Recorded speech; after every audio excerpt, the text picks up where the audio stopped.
എനിക്ക് യൂട്യൂബിൽ നിന്ന് കിട്ടിയ ഒരു റെസിപ്പിയാണ് കേട്ടോ അത്. മസാല ഷവായ. ഈ റെസിപ്പി അടിപൊളിയാണ് കേട്ടോ. നമുക്ക് റെസിപ്പി നോക്കാം. ഇതിനായിട്ട് ചിക്കൻ കഴുകിയിട്ട് മാറ്റി വയ്ക്കാം. ഉണക്കമുളക് ചൂടുവെള്ളത്തിലൊന്ന് സോക്ക് ചെയ്തെടുക്കണം. 3/4 കിലോ ചിക്കനാണ് എടുത്തിട്ടുള്ളത്. ഇതിലോട്ട് ഒരു പിടി ചെറിയ ഉള്ളി, ഒരു വലിയ ഉള്ളി, ഒരു തക്കാളി, ഒരു പിടി മല്ലിയില, ഇതെല്ലാം കഴുകി വൃത്തിയാക്കി ചെറിയ കഷ്ണങ്ങളാക്കിയിട്ട് മിക്സിയുടെ ജാറിലിട്ടൊന്ന് അടിച്ചെടുക്കണം.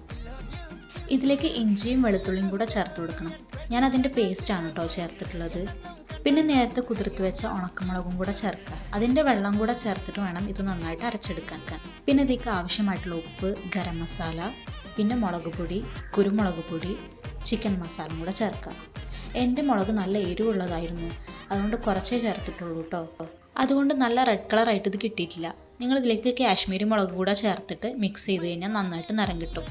എന്നിട്ട് ഇത് ചിക്കനിലോട്ട് ഒഴിച്ച് നന്നായിട്ട് മിക്സ് ചെയ്തിട്ട് മാറ്റി വയ്ക്കാം. ഞാനിതൊരു 4 മണിക്കൂർ വെച്ച് കാണും. നിങ്ങൾക്ക് എത്ര ടൈം വെക്കാൻ പറ്റുമോ അത്രയും ഇത് ടേസ്റ്റ് കൂടും കേട്ടോ. പിന്നെ കുക്കർ വെച്ച് അതിൽ സൺഫ്ലവർ ഓയിൽ ഒഴിച്ച് നമുക്ക് ഈ ചിക്കൻ അതിലോട്ട് നിരത്തി കൊടുക്കാം. മസാല എല്ലാം അതിലോട്ടിട്ട് നമുക്ക് കുക്കർ അടച്ച് 2 വിസിൽ വരെ വേവിച്ചെടുക്കണം കേട്ടോ. ഹൈ ഫ്ലെയിമിൽ 2 വിസിലാണ് ഇത് വേവിച്ചെടുക്കേണ്ടത്. പിന്നെ അതിൻ്റെ എയർ പോകുന്നത് വരെ വെയിറ്റ് ചെയ്യുക. അപ്പോഴത്തേനും ഇത് നന്നായിട്ട് വെന്ത് കിട്ടും കേട്ടോ. എയറെല്ലാം പോയതിനു ശേഷം നമുക്ക് കുക്കർ തുറക്കാം. നല്ലൊരു സ്മെല്ലാണ് കേട്ടോ ഇപ്പോൾ വരിക. ഇത് കാണാനും നല്ല ഭംഗിയാണ് കേട്ടോ. കാശ്മീരി മുളകാണെച്ചെങ്കിൽ നല്ലത് റെഡ് കളറായിട്ടിരിക്കും. പിന്നീട് ഒരു പാൻ ചൂടാക്കി എണ്ണ ഒഴിച്ച് അതിൽ ചിക്കൻ ഇട്ട് 2 ഭാഗവും ഒന്ന് മൊരിച്ചെടുക്കുക.